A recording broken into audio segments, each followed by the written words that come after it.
Hello, that was fast. Sorry for the lateness, everyone. So, we're here celebrating Burns Night, and once more, I'm transmitting on my Linux machine, so I'm hoping everything is working. This is sort of the lead version of the Boomer Tech issue. So, for anyone who doesn't know, tonight is a very special night for people who like folk music or old European culture, and it is what's called Burns Night or Burns Dinner, which is supposed to be a general night set aside to celebrate Scottish and sometimes Celtic culture more generally. Now, this is something that I've always wanted to do, and the year 2021 was going to be the year 2021 was going to be the year that we actually had like a formal dinner party with guests. But thanks to Miss Corona Chan, this never happened. No, everyone here is on lockdown, and most of my friends wouldn't accept a dinner invitation, even if we disregarded the lockdown orders. So this is our consolation prize. So ordinarily, it's a very formal dinner. You can get little instructions. I have one here of how to run it. And there's a very formal set of events. There is an introduction. There is a specific grace you're supposed to say, which is kind of irreverent. And there's always supposed to be haggis. Now, we didn't get haggis because it's expensive, and the only place that prepares it and sells it remotely near our area is possibly permanently closed, also because of Corona Chan. So, this has not been great for, local businesses that specialize in Celtic wear. Mm-hmm. So instead of this, what we're doing is we are basically here with Scotch and shortbread, made in Scotland. It's made in Scotland. Made in Scotland. Well, this Scot is also made in Scotland, I think. You can't call it Scotch unless it's made in Scotland. Oh, well, this and is Scotch. So it's made so in this Scotland. is made in Scotland. Oh, okay. Okay. Yeah. I don't know. This was a very generous gift by one of my friends slash online followers who, let's say we had an unauthorized visit despite Gavin Newsom in California, and we were careful. But we were careful. Ellen, you violated the first rule of Burns Dinner, which you're supposed to do the toast before we. So this is the order of events. The order of events, if this were actually a dinner, there's supposed to be a piping.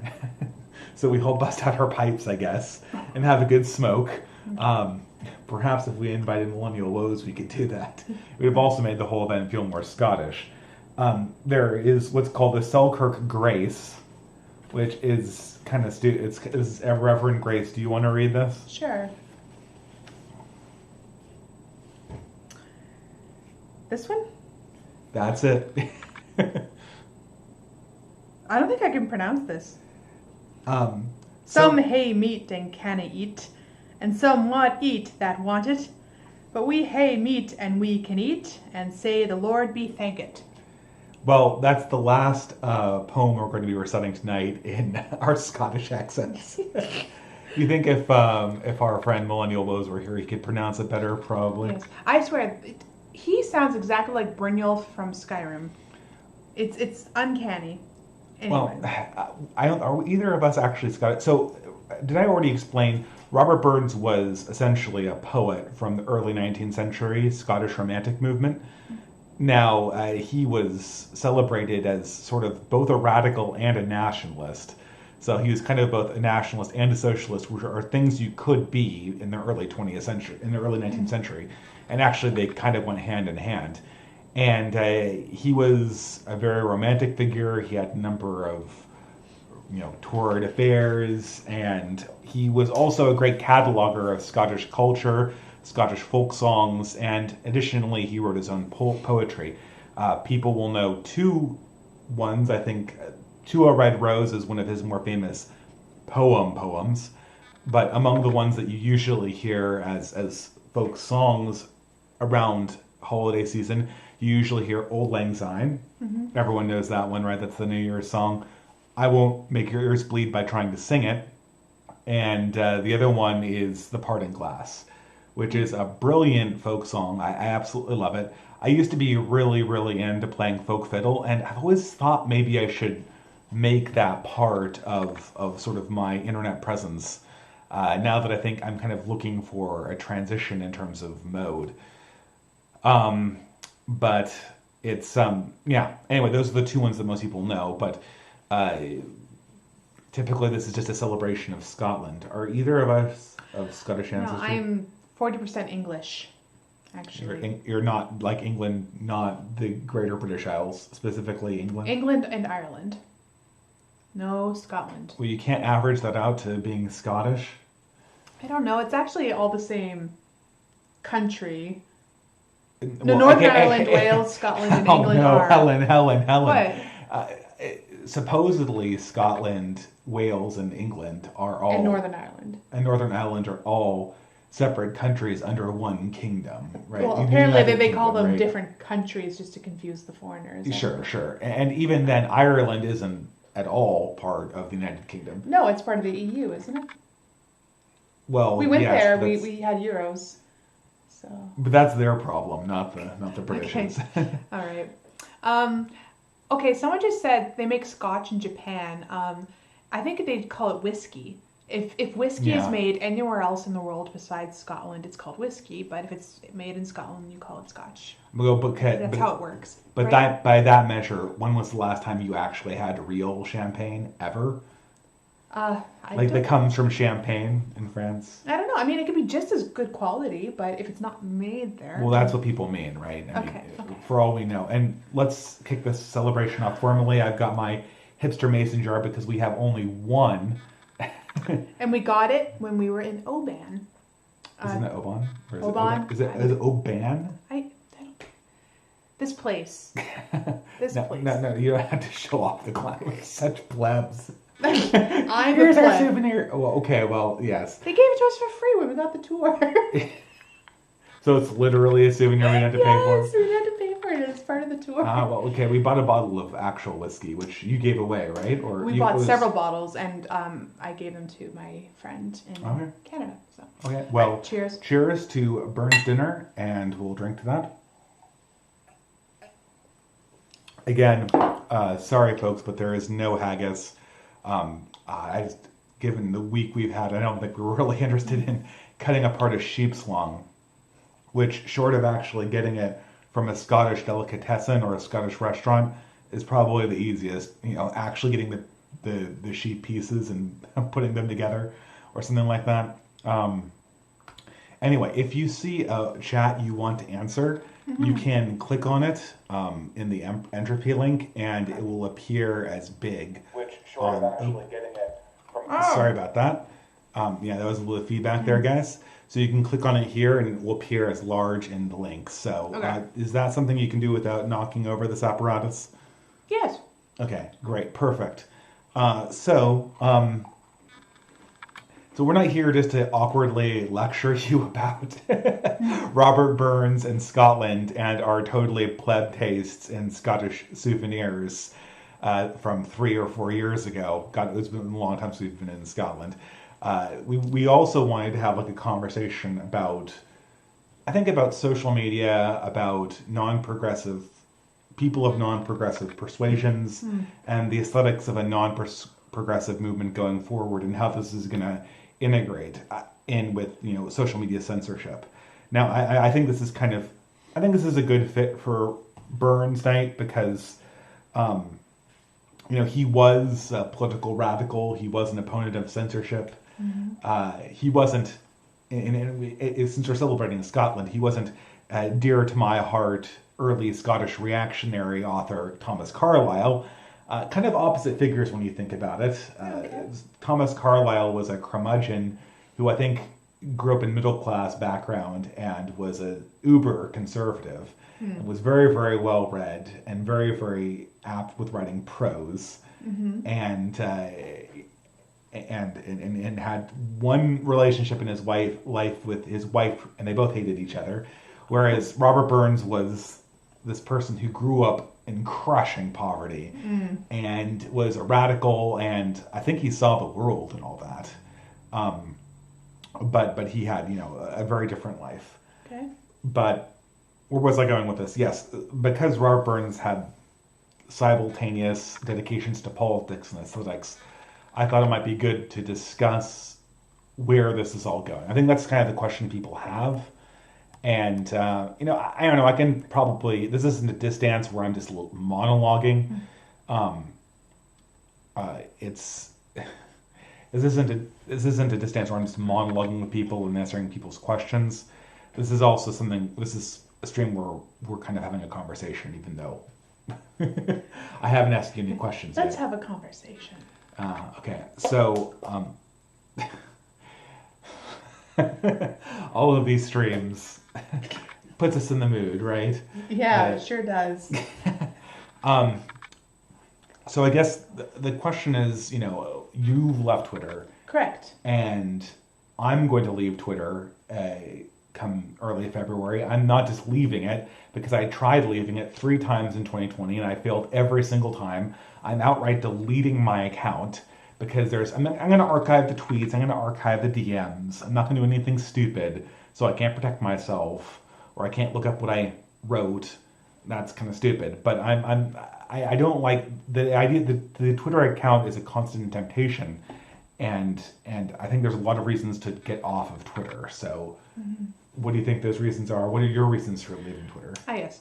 I left, I think, like January 6th, around there. But mind you, just so you know, it's going to keep your account sort of active for 30 days. It's the Zuckerberg protocol, yes. Yeah, for 30 days, Yeah. just in case you change Just your in case you mind. touch it and then the process resets, right? Yeah, so I haven't been on it since the beginning of the month.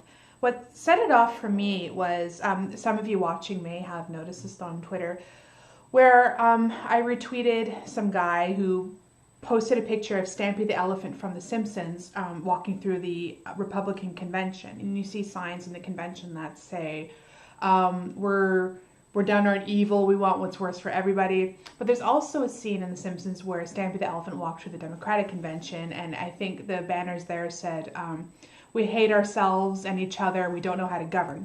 So in response, I just posted the picture of Stampy the elephant going through the Democratic convention. So then the guy responded to my little joke of doing that, saying, he called me deplorable, and then he showed a picture of someone manipulating a wire, and he said, your mother should have used this on you when she was pregnant with you. She would have been happier and the world would have been a better place. In other words, it was the typical Twitter meme argument plus fallout. And I think these things are something I'm more used to.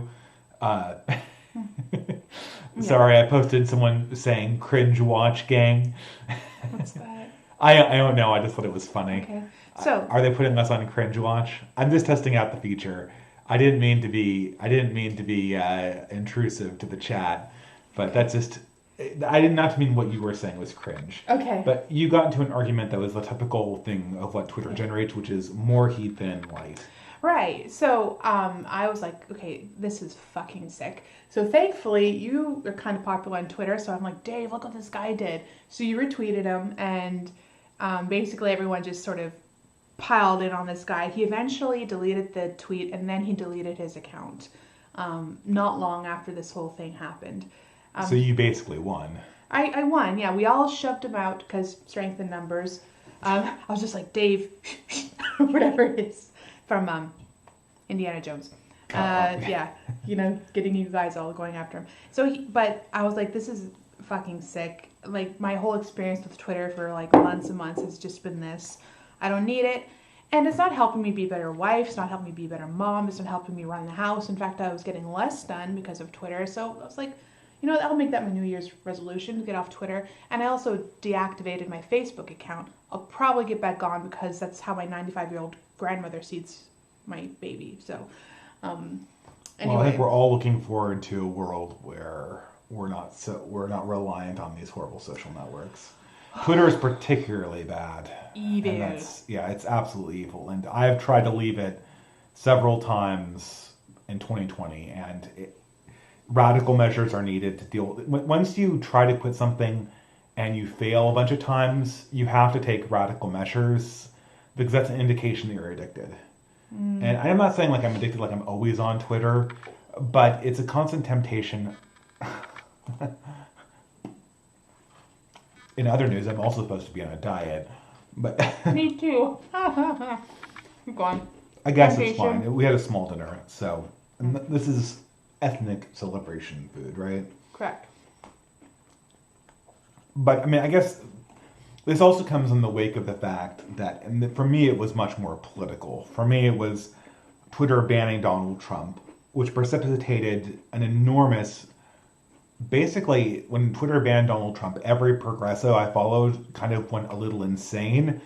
They started feeling, I don't know really, they started feeling their oats, I guess, is a good way of putting it. And they paraded around threatening people for a while. I got numerous aggressive DMs and tweets, most prominently and most insanely from Caleb Kane from the YouTube channel Faraday Speaks, which was bizarre and otherworldly. And I wouldn't have repeated it, I wouldn't have publicized it if he hadn't, in that tweet, in that DM conversation, told me he would be all right if I did publish it, and then call me a liar afterwards when I related that this communication had gone on after we had done it. I mean, Did he think you would have saved it to prove well, yourself? I mean, I don't have a choice of saying anything as long as I have a Twitter account.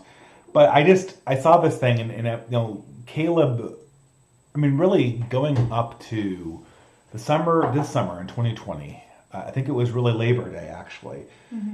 Caleb, aka Faraday Speaks, was one of the people I felt that I had, on the left, I had a fairly good relationship with. And if you were to ask me what I got from Twitter, communication with Caleb would have been actually a plus, even though we agreed on almost nothing.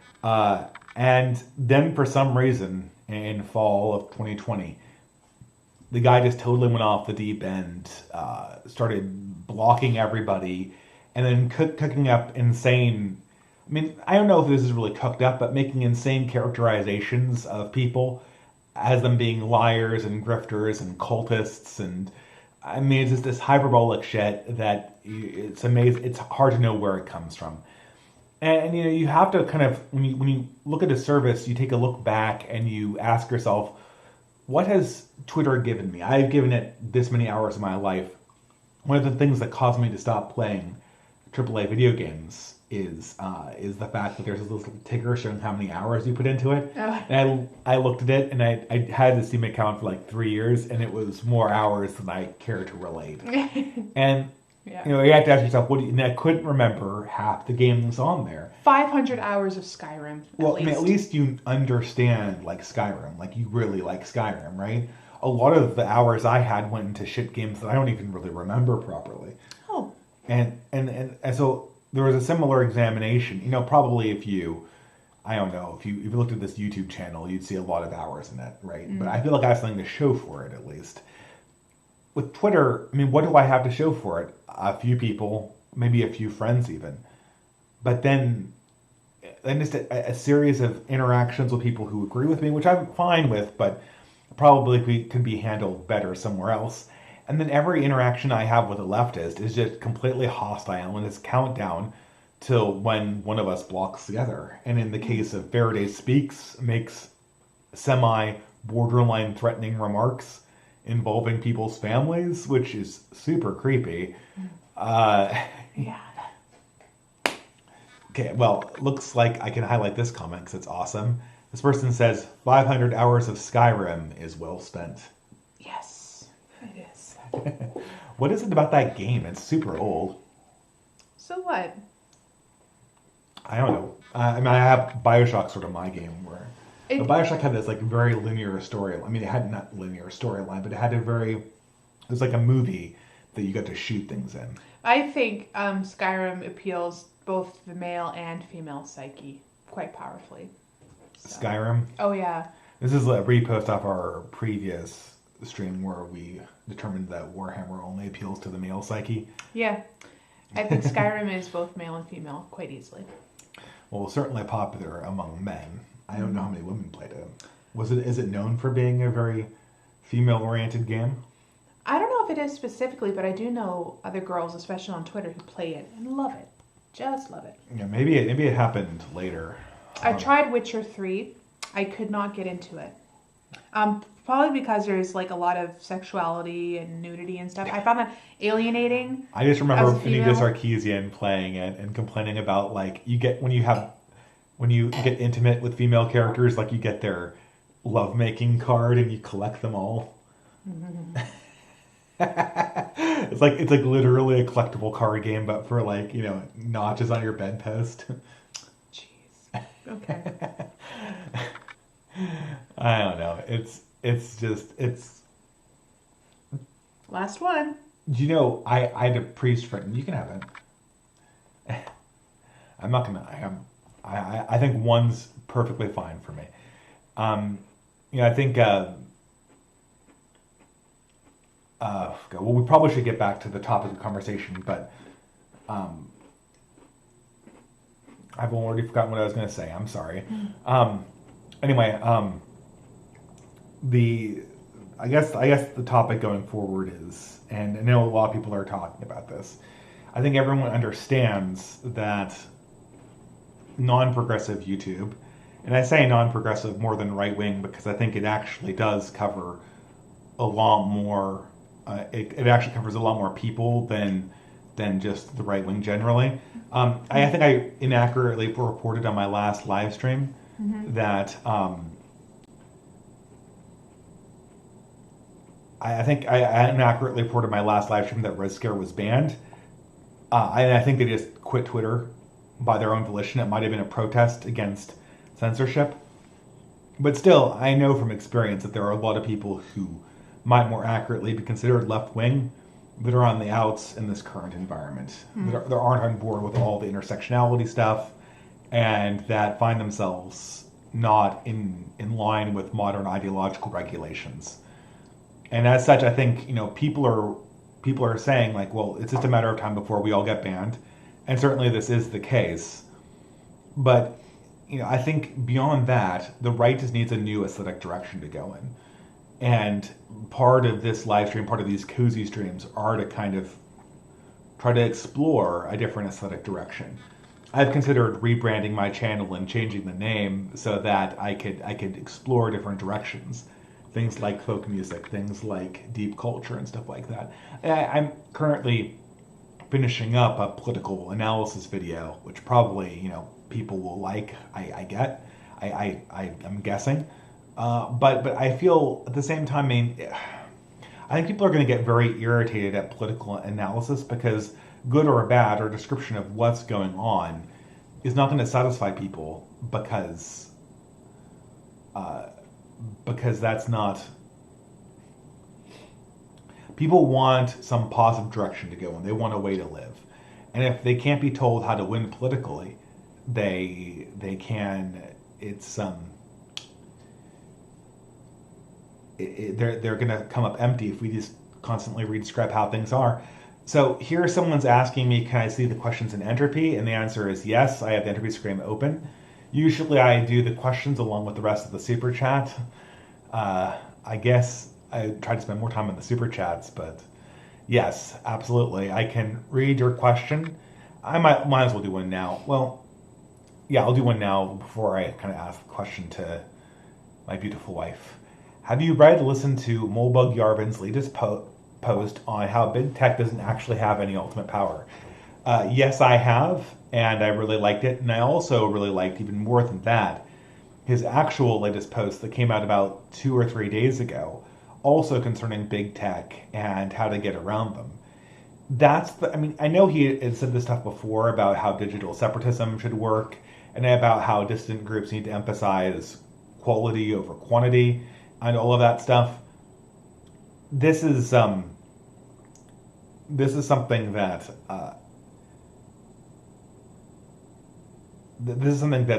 he said before, but it's kind of fallen into the background with all the gray mirror stuff, which is very, very descriptive and sterile politics.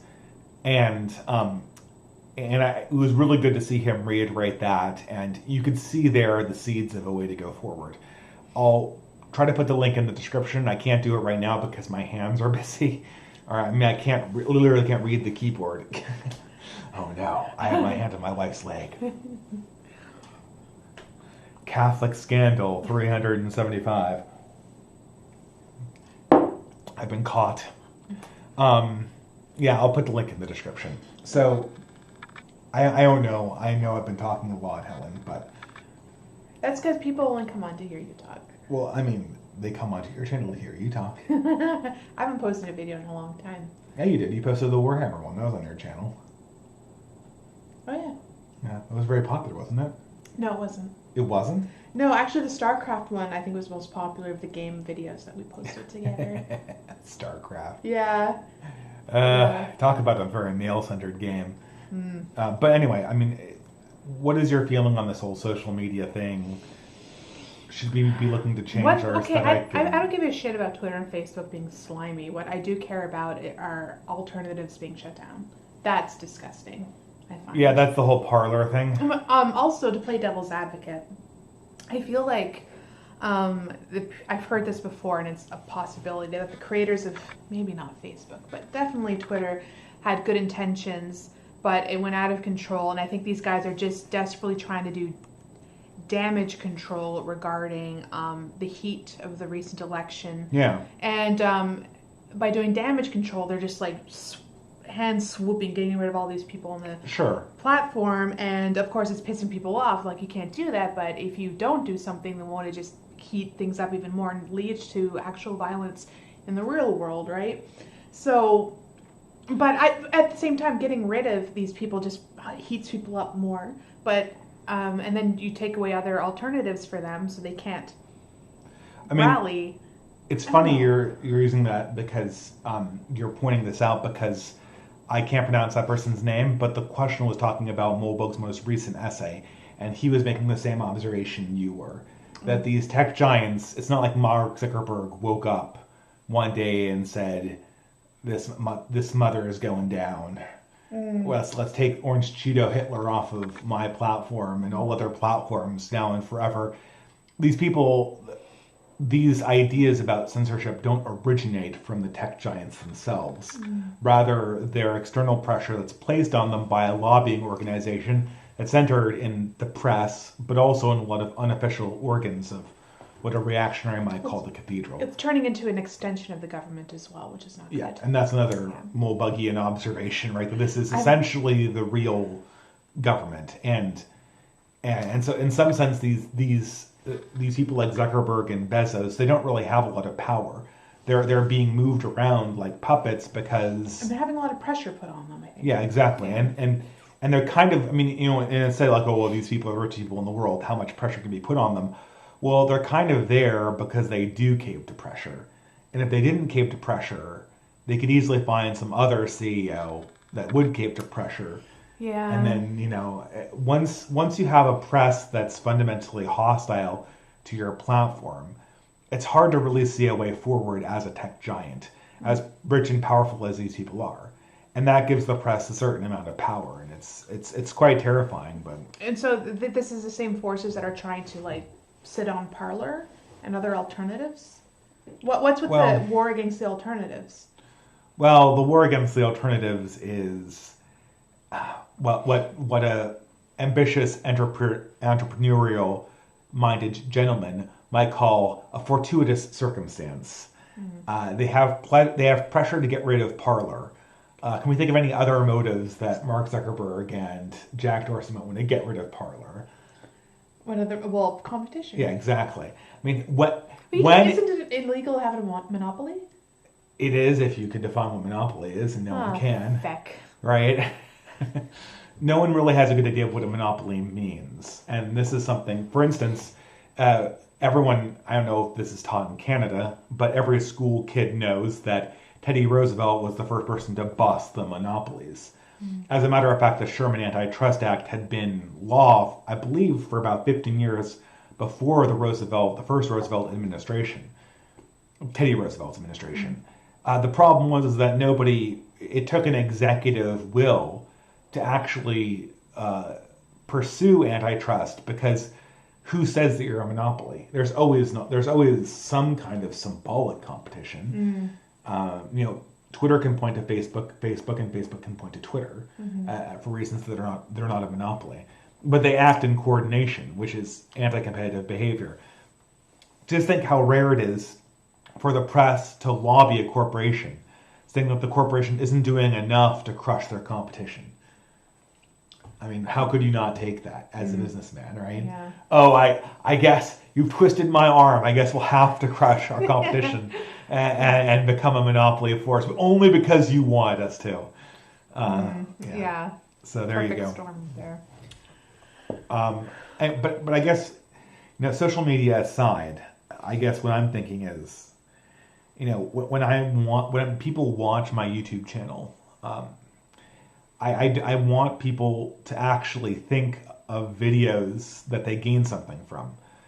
For instance, a video maker that there's a video maker called the Franklin, and he used to have a different channel under a different name. And a lot of it, this was a 2015, 2016 era channel. And so a lot of it was kind of like edgy reactionary shit that wasn't like very serious. And there was kind of red meat to be politically incorrect, but some of it was genuinely insightful. And that channel in particular is a channel where I remember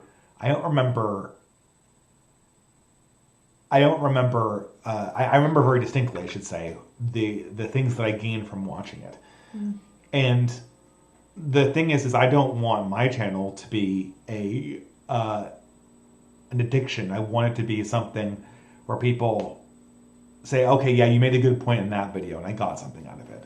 Or I really enjoyed this portion. And I don't know, maybe that's fundamentally not what social media is supposed to deliver. Maybe social media is supposed to be, obviously this year in 2020, we've seen the rise of the streamer. I've noticed this even in my own content. The streams do almost as well as the videos do, and they take a fraction of the time, probably 1/10 of the time, of an edited video that has something that I actually want to say in it. And the low quality streams where I'm just spitballing, they do just as well. And this is where you've seen the rise of people like Destiny and Vosh and all of the Twitch people. Yeah. They've built, this year, 2020 has been gangbusters for them. They exploded. And when I see their content, I just see a stream of crap. Even if you do agree with them, I don't see what you're really getting from it. It's not like cuck philosophy, where I can say, okay, like a leftist could watch this and actually gain insight. It's just trash content. That's kind of the constant dopamine drip. That's obviously what the algorithm prioritizes. But I think, and this is where I turn this long statement into a question. It seems to me that like this is the trend we have to buck as right wingers. We're never going to beat the algorithm. So we have to come up with something that's beautiful and that's real and that's true. That can be part of our content. Well, yes, but in a way for us to perpetuate our traditions. Yeah, well, I guess I don't know if that's maybe internet's not the right place for this, but exactly, which is why I got off Twitter. I can still raise a family without fucking Twitter. You're making a bitter whiskey face. Yeah, I am. Yeah, you're. It was funny because you made the face before you actually. Oh my! I could feel it in my sinuses. Yeah. Guys, so there's 3 ways that I'm going to be able to say a question. One of them is you're going to @reply me so I can see it to tag it. The second way is you can ask a question and it will appear just to me, and I won't be able to make it public. Hey, I like this comment. I'll highlight this. We have kid. We don't have kids right now. Yeah, the third one is you can do me a super chat. But if you just ask me a question in the live stream, I'm probably never going to see it. I don't even have the ability to see it because this laptop is quite far away from me. I'd have to actually kind of focus in on it to see it. I can read it. Just fine. Oh, okay. Yeah, you have better eyesight than I do. So do you want to? What's your take on that whole idea of basically trying to say F you to the algorithm and just going for a direction that's deeper and... Okay, so I think some people are reluctant to live outside of that algorithm because they believe that what is going on online actually sways the physical, political world around them. That they will be affected by policies that have been fueled by discourse online, and they want to be able to have a presence online in order to prevent that from happening, correct? Well, so I can kind of see why people are reluctant to want to unplug, because they still want to have influence. Yeah, that's the big problem, is that social media is power. And if you walk away from social media, you walk away from power. Right. And power doesn't go away when you stop looking at it. And that's something that I'm going to have to come to terms with. Well, maybe you and I are viewing this differently as male and female, right? Because as female, what matters to me is running this house, making sure our kid is happy and fed, and it's very in my face, hands-on now. But I find you look at the world in a broader sense, right? I'm focused on the nitty-gritty of this home, but you are focused on how the world is shaping itself in order to make your family comfortable, right? So it might be easier for me to unplug for this sort of thing, but it may be not for you, because you recognize your ability to influence and you don't want to squander that, right? I feel I'm how are you going to... Okay, sorry. Yeah, go ahead. How are you going to continue your influence being unplugged is what I want to know. Well, I'm not completely unplugged. I have a YouTube channel. I'm going to start a Substack, and I have a blog. What about men who don't have YouTube channels like yours? How can they influence without being plugged in? Well, do all men influence? I think that's a misnomer. I don't think that you have to influence, and I don't think that controls your success as a man. As a matter of fact, in some sense, it kind of makes you an actor. It kind of makes you a performer, which is not a particularly masculine job. David, everyone holds influence. I hold influence simply by how I carry myself. Yeah. Maybe not in the way that it influences your audience, but how I go about in grocery stores, how I deal with people at church, how I deal with my family. Everything we do and how we carry ourselves changes the person next to us, okay? Mm-hmm. So... Well, I mean, yeah, and this is one of the serious tragedies of COVID-19. And that is that this was always the case that real life influenced people more than online activities. But now we have an entire year where you literally can't get seriously influenced by real life activities because we destroyed it. Yeah, we're indoors all day. Exactly. So, now Vosh is going to be much more influential to a lot of young men than their parents or best friends are in a lot of ways. You couldn't pay me $1 million to smell his computer seat. Okay. It's the scotch. Sorry, keep going. Okay, let that image go down. Wash that down with a shot. Ooh, Vouch computer seat. Ooh. Deep culture, people. Deep culture. Oh God, what was I saying? I'm ruining your stream. You're not ruining my stream. This is just the little eccentricities that make streaming have its own charms, right? Okay. But we basically canceled real life. So there's a question about, how deep can you go when real life is no longer in existence? That's a whole avenue of influence and status has been taken off the table. And now we're just all on social media, and that's it.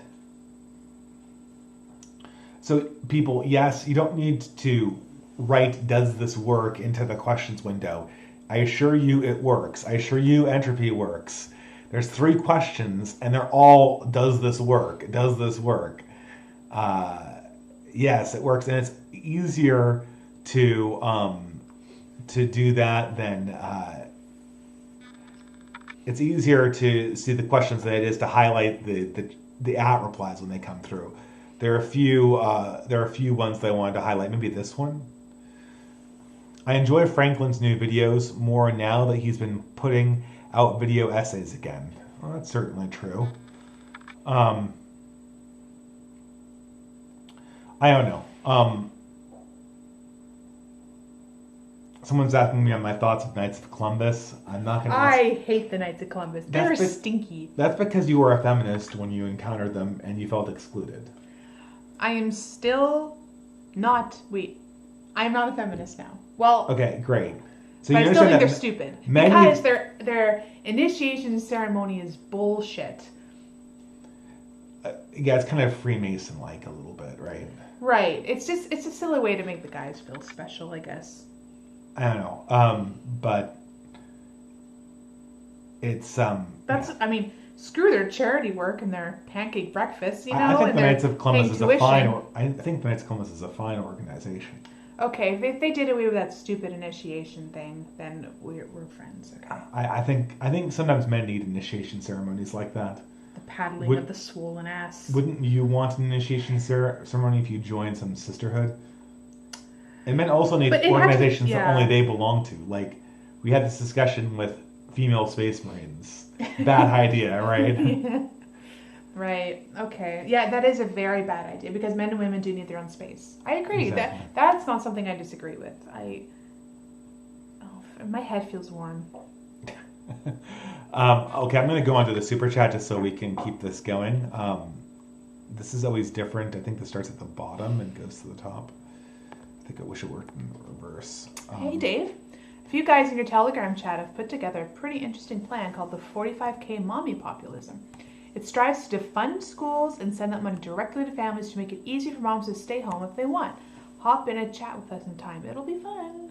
Oh yeah, I definitely want to do that. I'm off of Twitter. I want to start using Telegram more. I had this really bad experience with Telegram where someone got my phone number off of it, and I don't know how. Huh. And supposedly, according to the app, it wasn't showing my phone number.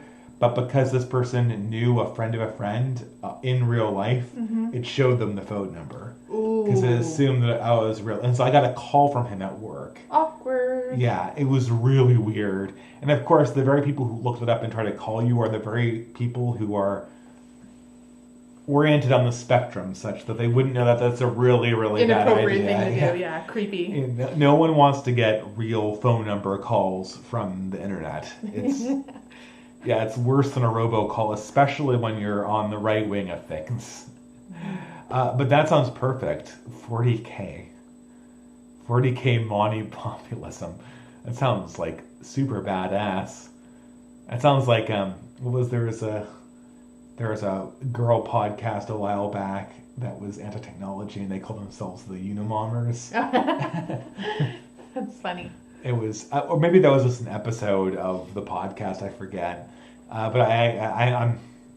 Is there something about being a dad that immediately makes you susceptible to pun humor? I mean, I'm not proud of my pun humor, but you know.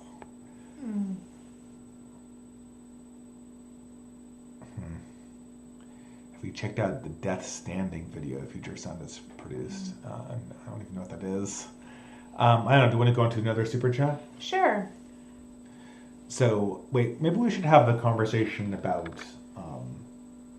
Maybe we should have a conversation about what you think an ideal YouTube environment for non-progressive politics would look like. I guess I kind of wanted to tap your mind about this because you're a music person, you love classical music. And I feel like everyone who loves classical music kind of has to realize the problem. That everyone acknowledges classical music is beautiful, but no one really listens to it and doesn't circulate very much because classical music, based on what it is and the investment it requires, is not suited for the mode of modern life. And I don't know, I'm just kind of trying to process this with thinking of new directions. Specifically, I don't think everyone is wired to appreciate classical music. Does that make sense? That's true. There was a time though when everyone liked classical music. I don't For think instance, so. my grandmother, of whose piano is there, Yes. she was middle class, perhaps even lower middle class, and all of her friends regularly went to the symphony in their 20s. Could Like, that have was just a been thing, okay? and that wasn't just like, and that was a thing.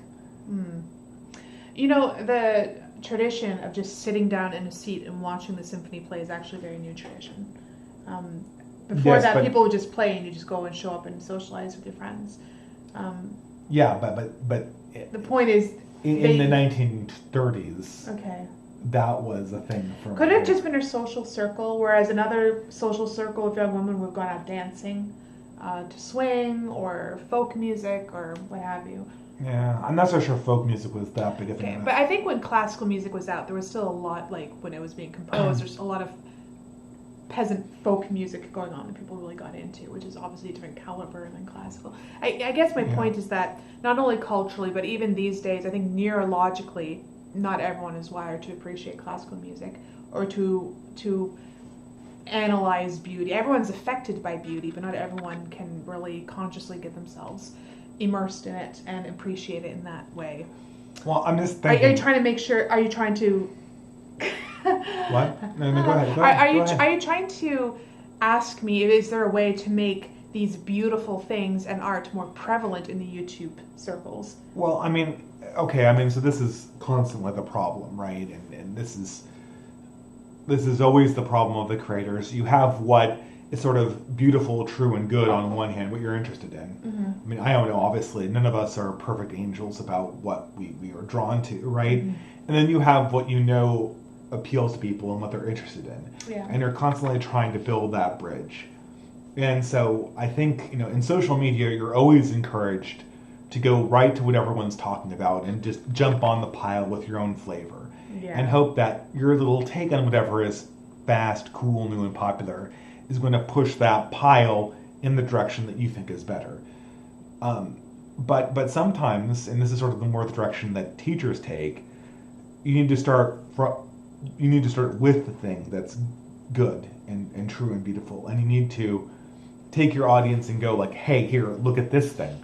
I know it's not what's new, I know it's not what's trendy, but this is something that we're at risk of forgetting. You need to look at this. Let me educate you about this. Let me take you on this journey. All right, so you want something that appears lofty to make it more accessible to people who have not have regular access to it? I'm saying that consuming that kind of culture is a lofty goal for most people, like classical music. Most people are not going to get classical music. I do know some people, friends, who come up to just like, I want to start listening to classical music. I don't know where to start. It was like intimidating for them. Oh no, it's incredibly Isn't it? intimidating. It's incredibly Really? intimidating. Classical music is incredibly intimidating as an art form. How? I mean, I'm like, guys, like, how do I start listening to choral music? I'm like, you sit down, you put in the CD, and you hit play. okay. I mean, like, let's, and I'll break it down. I mean, like, okay, so if I go to a Radiohead concert, right? Like, the music kind of just seizes me.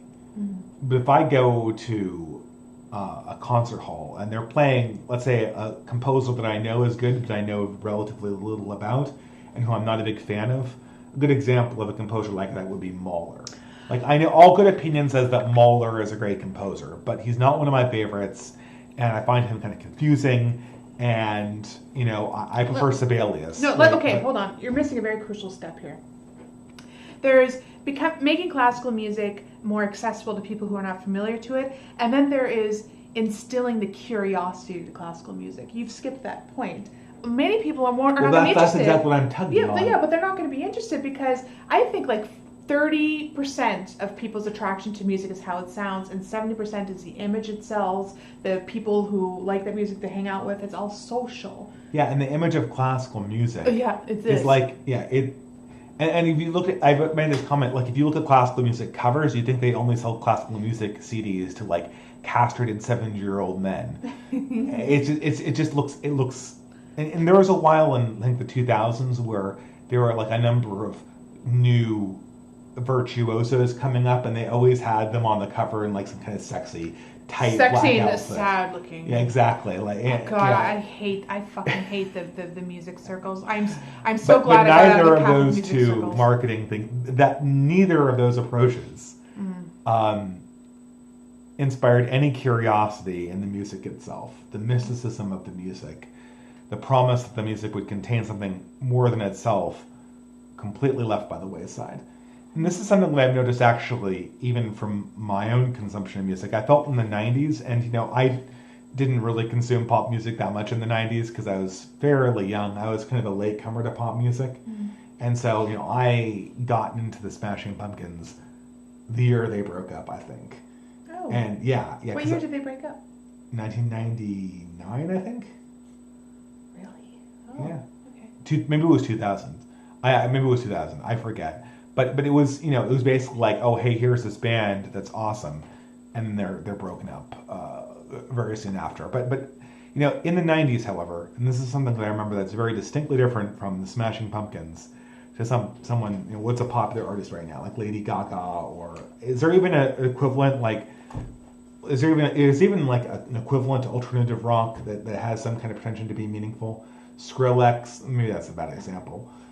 Some M83. M83 is a bad example because Why? well, maybe that's a good example. I don't know. But I felt in the 90s there was this sense that the music was communicating something deeper. You're tapping into a deeper truth by consuming music and trying to understand it. I don't think that's necessarily a thing in modern music. It seems like it's less a thing now. And if you're saying that the appeal of music is 70% in the image and the mystique. Yeah, I think so. Yeah, not only does classical music not have the mystique in music generally might be disappearing. Oh, what a tragedy. I don't know what would be worse, having no music or the music that's being put out today. God. I mean, I think M83 would be one of the best examples of a band. Is that band even still around? Maybe I'm dating myself. Yeah. But I mean, that's the closest to a modern band that feels like it's like it'll possibly deeper. Yeah. I really like who are the people that wrote Mezzanine? Massive Attack, but that's a 90s band. Yeah, I know, it's 90s. Radiohead. I love Radiohead. 90s. Rock is dead. Very dead. That's what it is. They're selling image. They're not selling music. Classical music really isn't about image unless you're shallow, and that's where you're getting into it. Well, I don't know what to say, Dave. I think it's already out there, and it's already accessible, but the mainstream is telling us that it's not for them. People believe that they can't relate to classical music because to be a teenager who's rebellious, you have to, listen to what everyone else is listening to, ironically. So I always thought that we need to re-mystify, re-enchant the idea of music. yeah. And I always thought that music was massively de-enchanted by the invention of the MP3 and the destruction of the radio. I remember this because hearing a song, on the radio being played from a little-known band. You didn't have control over it. A big deal. Yeah. I was like, oh my God, they're playing. Or music videos, right? Yeah. You'd sit and like, oh, I love this video, but now it's so accessible that we pretty much become. You have YouTube playlist. It's on demand, but more importantly than that, no one's watching it with you. So when you're hearing something on the radio, part of the excitement is that it's going out to a collective. Yeah. And you're participating in a collective experience. Now the collective experience is all hypothetical. I always thought that web radio was the solution to this, or might be a solution to this. About a few years back, there is this phenomenon of web radio, and it's mostly stuff like synthwave and lo-fi music, but it's 24/7 live streaming channels, and they play music and people chat, and so there's a collective experience of the song. The problem is that for anything other than trance, lo-fi, and synthwave, web radio is impossible because of the copyright restrictions. And it might be possible to do something like that with classical music that has no copyright. For a while, I did my own version of this called Vox Mortuus Radio, where I played only music and vocal recordings from people who are dead and from basically our grandparents' generation. But after I did that, I got so many copyright warnings that I kind of figured, oh man, this is probably not worth it. And these days, I'd just be handing YouTube an excuse for my channel to take down. I mean, the thing was privated as soon as the stream was done, but I would still get the copyright notices. They didn't result in strikes, but they easily could have. All it would require is a party to pursue that. And in this environment, maybe they would. Getting emboldened, huh? Well, I don't know. Anyway. Can I check on the Offspring? Sure. I mean, okay, I'll be right back. You can. I'll be back. All right. You were just going to do it for an hour initially.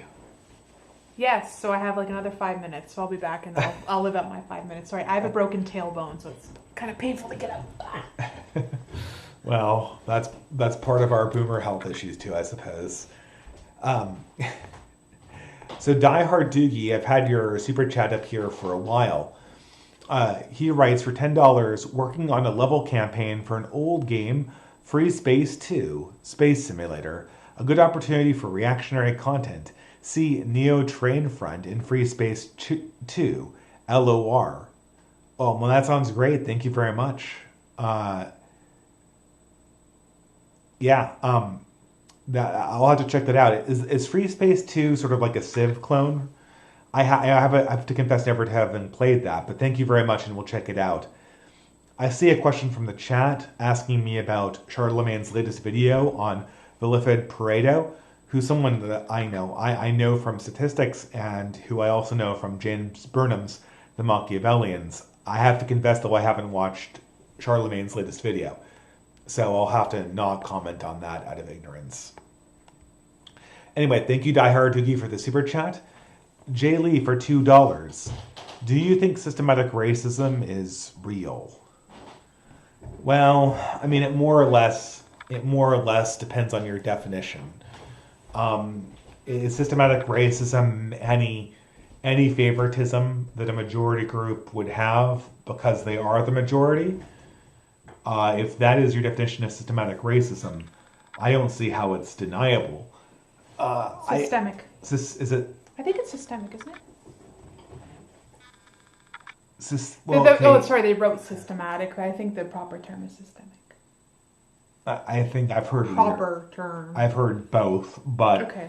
The problem is that systemic or systematic racism, whatever you prefer, is a classic example of a Mott and Bailey word. What's sometimes, I mean, I guess it doesn't really qualify as a true magic word, but I oftentimes call these words magical words or magical concepts, and that is it's a moving definition. It has a predictable political reaction, but doesn't have a predictable definition or a controllable definition.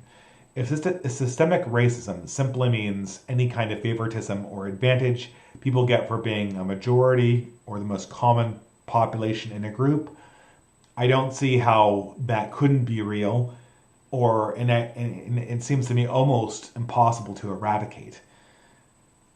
If it's something more nefarious than that, I think that's a lot more questionable. I would say that if you looked at the United States post really 1980, I would really have a hard time believing that it compared unfavorably on the measure of systemic racism relative to any other society in the past. I can't think of one off the top of my head that would where systemic racism in favor of the majority group would matter less than would systemic racism, quote unquote, in the United States post 1980. I mean, there's a mature conversation to be had on this question. The problem is that you're never going to have a mature conversation from the left, because this question of systemic racism isn't supposed to inspire a conversation. It's supposed to inspire an emotional reaction that motivates political activism for their benefit. So, I don't know. Do you have any opinion on this?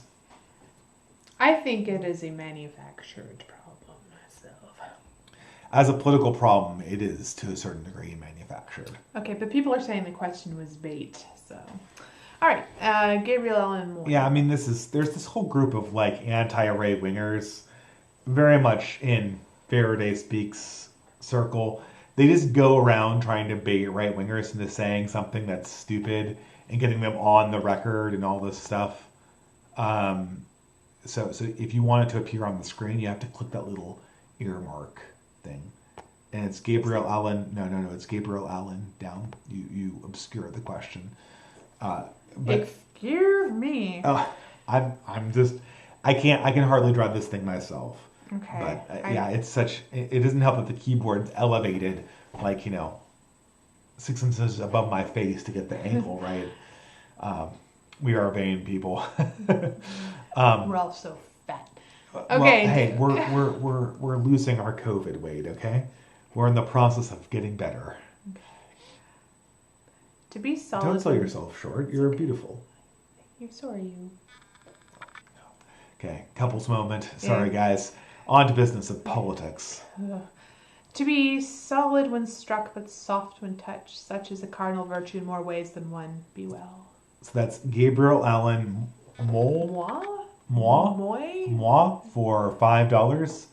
To be solid when struck, but soft when touched, such in a cardinal virtue is more ways than one. Be well.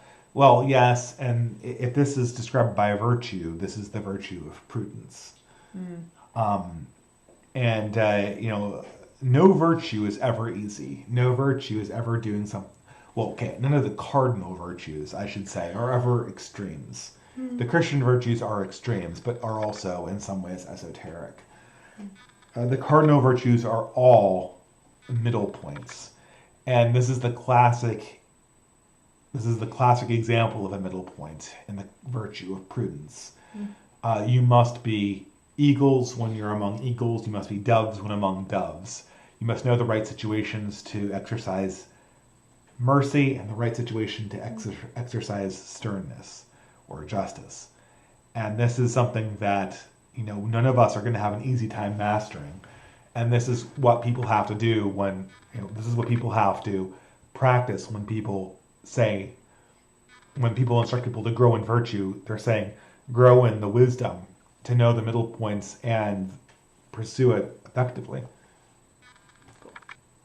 Okay, I can tell from that you want us to go on. Can I read the next one? You could read all of them, as a matter of fact. Do you want to just be in charge of reading them? I'm checking out in a couple minutes. Oh, okay. Yeah. So I guess I'll have to read them. If you love classical music... Oh, hold on. Owl. Let's click this so it appears on our screen. Okay, great. If you love classical music, I would recommend a streaming service app called Prime Phonic, which is dedicated to nothing but classical music. Yes, I think there are a lot of very good classical music online stations. What I would really be looking for is for some kind of community element that I think is missing. It's not like radio where you can hear something on the radio and know that a significant portion of people in your local area are also hearing it. Yeah. I think there has to be... developing opinions on it. Exactly. Yeah.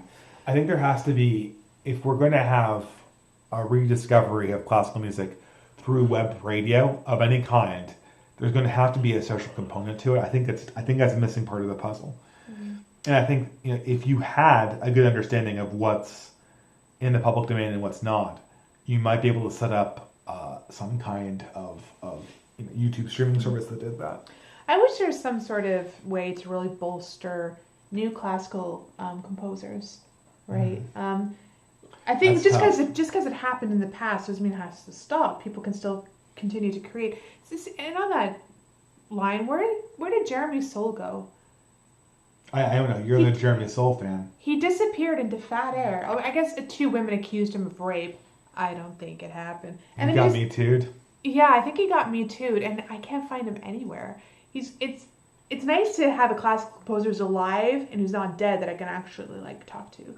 So that's I just think it's another case of men will say anything to get laid and women will believe anything to feel special, and poof, he raped her. I don't think that happened, but well, I mean, what generates this is a sexual culture that's totally broken.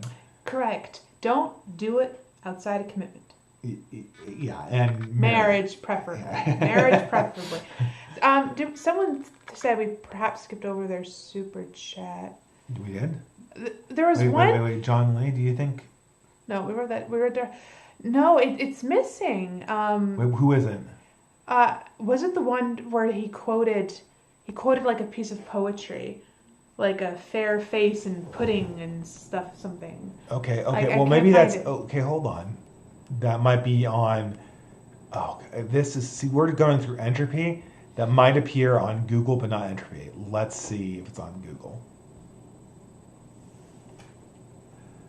Okay, hold on. Oh, yeah. Yeah. Okay, so I'm sorry. Okay, Chiefs know that slow down. This is, we missed this person. Let's not screw them over more. Oh yeah, if I read it out, No, go read it out. Read it out. No, you can read it out. Okay, you want me to read? Do it. All right. So, Lavioser for $5 says, "Fair fa, Verify, your honest Sonny's Sonsi face, great chieftain of the pudding race. Well, is that actually? That sounds like a joke poem written by Robert Burns. I don't. You're asking the wrong person. I don't understand poetry at all. Well, I do like poetry, but I have to confess, other than the folk music, I'm not super familiar with Robert Burns. I actually have one of his poems here that I remember, the one about the lament for Mary Queen of Scots. I do have his poetry book. Oh, how nice. Yeah. But I was always more of a William Butler Yeats person. He was buried in Northern Ireland, right? He was buried. He was a Protestant. Oh, dear. Yeah, he was. Well, on that note, I'm going to take off my fake up and watch Breaking Bad on subtitles. Okay. Well, yes, I will be on this probably for another hour. That's fine, dear. All right. You do your fans good, okay? So wait, do you have anything more to say about aesthetics and social media going forward?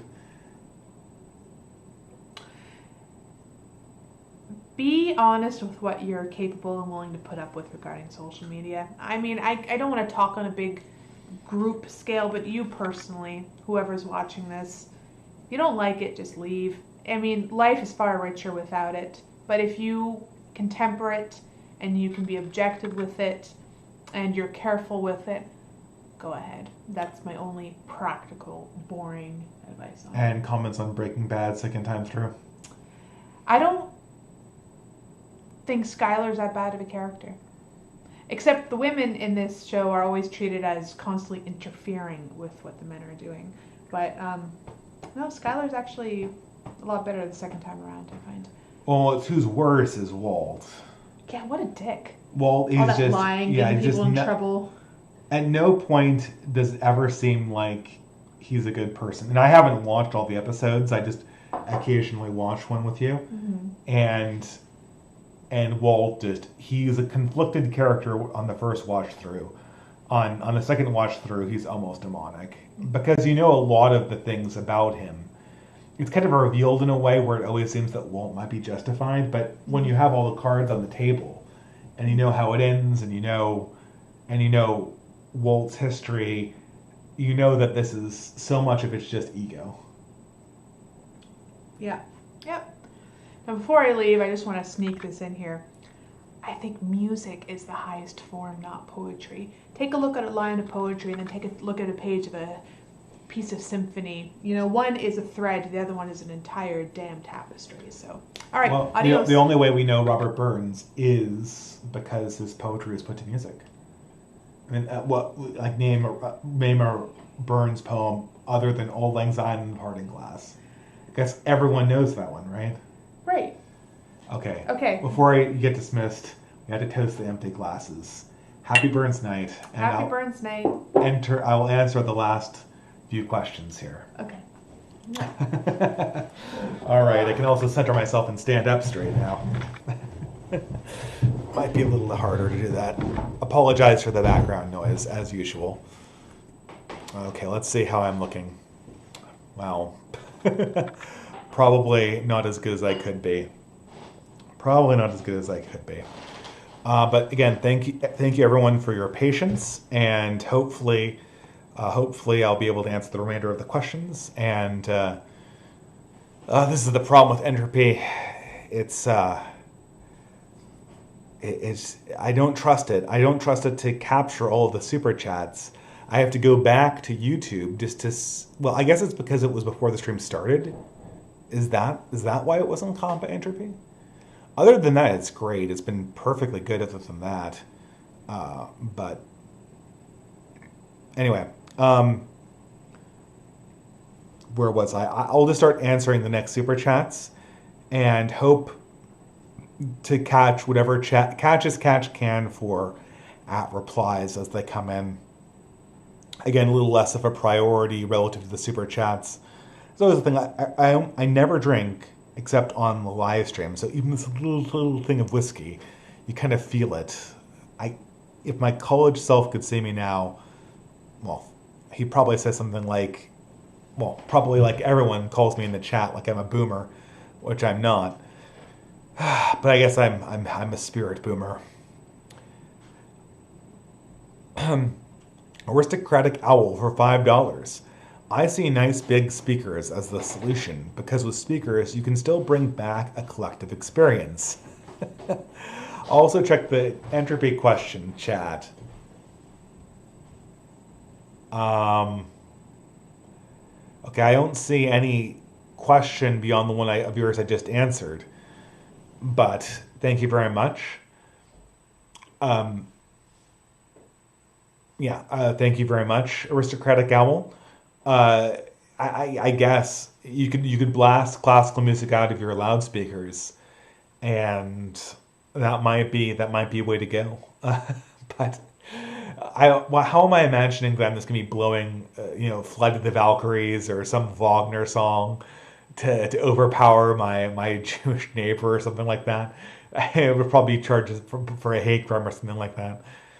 Someone's asking what the most trad crypto is. I like Ethereum the most, but to be quite honest, all crypto is trad because all crypto is about a self-keeping promise, and that's essentially what right-wing politics is about. That's essentially what being trad is about. It's not about looking backwards rather than forwards. It's about being constant and about being true to a promise. So I really consider all cryptocurrencies to be trad in that sense. But thank you, aristocratic owl. I'm not a big speakers person, but I've always wanted to have my own studio space, so I'm not resetting this thing up every single time. And the house isn't quite big enough to accommodate that. But maybe in the future we'll be able to do something. Well, that might be harder because the family's not getting any smaller. But anyway, thank you very much. So the next super chat question is Sam153 for $15 US. Thank you very much. Happy Burns Night. Do you think that there will be a popular cultural phenomenon again? Do you think that there will be a cultural popular phenomenon again writ large? I'm thinking of something like Lord of the Rings, that most people in society will agree is truly good. Is Western society too divided to agree on things like this at all? That's hard. That's really hard. I feel that Lord of the Rings was probably the Matrix was the last cultural phenomenon like that because I think Lord of the Rings is kind of cheating. Lord of the Rings was a good adaptation of a property that everyone already agreed was good. And I think that if it hadn't been Lord of the Rings, Peter Jackson's eccentricities probably would have overshadowed a lot of that film series' little brilliances here and there, and it would have been much less fondly remembered. But as such, Lord of the Rings, here I'm talking about the 2000 Lord of the Rings, will always be remembered as the trilogy that did Tolkien, or at least the first trilogy, that even approached doing Tolkien justice. I think that legacy was partially overshadowed by The Hobbit. To be quite honest with you, I'm not so sure that there ever will be a phenomenon quite to the extent of something like Star Wars. I think Star Wars and phenomenons like that were a product of a generation that grew up with television and with common cultural consumption. And so now in particular, and it's not really right wingers versus left wingers. It really is progressives versus non progressives. We have an entirely different set of memes. We have an entirely different set of emotional triggers. And so it's really hard to tell a story that appeals to progressives, that isn't just on the nose ideological signaling in a way that people who are not progressive immediately pick up. And I think the Star Wars trilogy was really an example of that. The first movie promised to kind of play things evenly, to play a game that was appealing to the broad swath of the American public. And J.J. Abrams did an all right job doing that. And of course, the second one was a progressive movie that was more of a progressive movie than it was a Star Wars movie. And it might have been good to do that from the start, but overall, the net effect of that was an uneven series. And then, of course, J.J. Abrams got it back for the third one and drove it into the ground, which is why this is why you don't This is why you need to have an auteur in charge of the whole thing. It would have been better as a progressive parable than it would be a crowd pleasing J.J. Abrams stupid movie sandwiching in a progressive message that didn't fit with the other two halves. But that being said, progressives have shown at this point, at least where we are now in the culture war, they don't like having works of culture that aren't out and out signaling to their own ideological preconceptions. They're a little bit like evangelicals were in the 1990s. Evangelicals in the 1990s were, this is the problem, is that unlike other religious communities that just said outside culture is verboten, outside culture is the devil, evangelicals or Protestant Orthodox people specifically, they would embrace the outside culture. They would say that we're into American culture, but they were transparently afraid of it to the point that they had to consume media that were like carbon copies of mainstream American culture with their own ideological and religious preconceptions injected into them, which is always a recipe for disaster, artistically speaking. It's where progressives are now. They've ended up in the same position. And it creates really bad art and also signals a certain kind of cultural decline.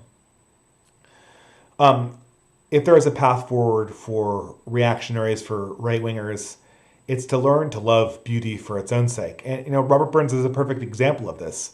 Robert Burns, as a Scotsman, was not Thomas Carlyle. He wasn't even William Butler Yeats. He was a radical. In some ways, he was a Jacobin. He was celebrated by socialists and Republicans of his time, and he probably would have been a socialist in the 20th century. But because he tapped into a larger tradition of beauty, that fact about him does not decrease my appreciation of him. It's just coloration on a life. I think he had some unsavory elements in his life, but other than that, it was a life well lived, and his poetry and his work to preserve Scottish folk culture is commendable and unequaled. And as that, I don't feel threatened by him at all. In a way that I have a hard time imagining, most progressives could not read Thomas Carlyle to take a somewhat contemporary Scotsman and not be threatened by Thomas Carlyle's reactionary politics. Oh, and hey, just before we start bashing J.J. Abrams too much for the Star Wars movie, if anyone wants to see a good J.J. Abrams movie, they should, and it's a really good one post-COVID. They should watch the movie Cloverfield Lane. It's not, the title isn't actually Cloverfield Lane. It's something like 2247 Cloverfield Lane. It's the number of the street plus Cloverfield Lane, and it's a perfect analogy of for myself, and I don't want to spoil it. Maybe I'll spoil it in the next dance. So if people have a huge curiosity about this movie, they can run out and watch it. But for myself, I thought back to that movie more than any other one when I think about the COVID crisis and the conclusions I've come to at the end of the COVID crisis. And you really have to watch it and see the twist to understand why I say that. But J.J. Abrams, like most people, is not all bad, even though he's mostly bad. The Wooster for $10. As a man in his late 20s returning to college for computer engineering, getting worried and apprehensive about the future, your advice for 20-somethings helped calm me and put it into perspective. Thank you.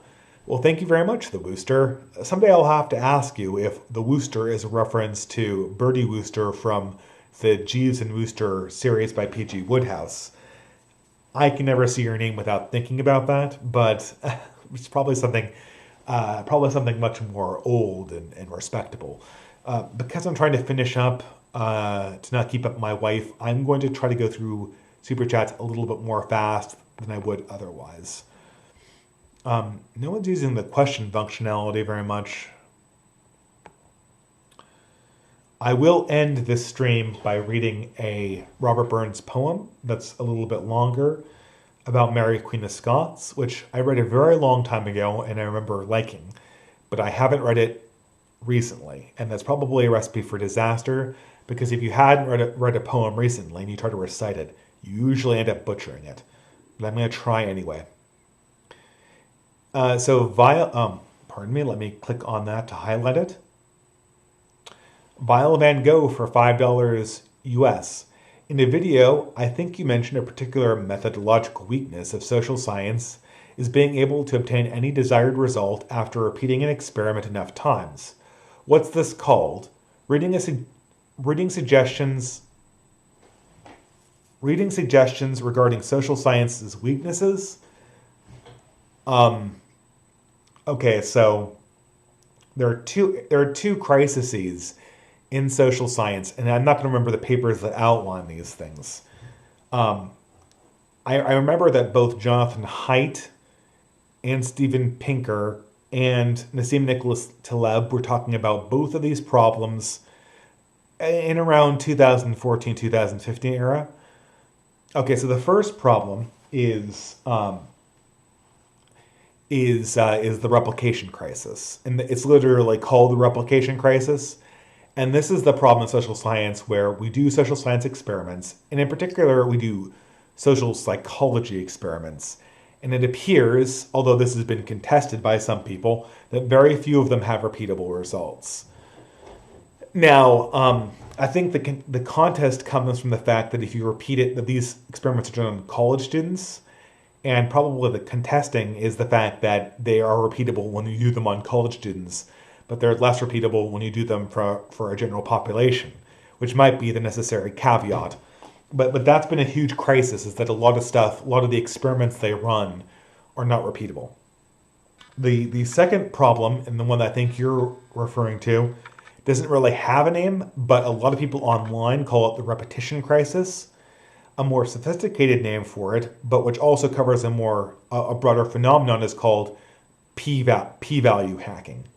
Now, the class, so p-values, and I'm putting on my stats professor hat right now. Sorry, Chad, I have to say this.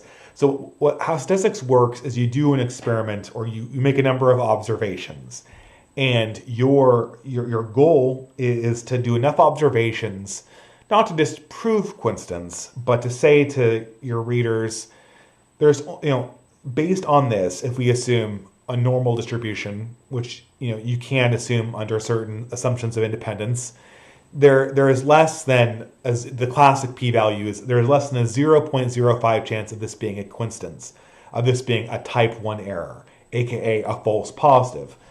So the classic way of doing p-hacking is... the classic way of doing p-hacking that's done, and no one will admit it, is you do the experiment and then you don't get the result you want and you go, shit, I did the experiment wrong. I didn't have this element in place, like element Z in place.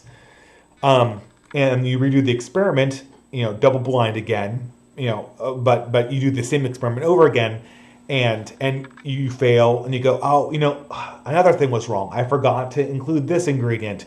And then you do it 20 times. And after you do an experiment 20 times with a p-value of 0.05, you would expect, on average, there to be at least one false positive, because 0.05 is 1 out of 20. You did it 20 times, you should expect to have one false positive. And so this is a classic example of p-hacking. There are other more subtle problems with p-hacking that come from more subtle problems with our assumptions and implicit repetitions that go on inside experiments.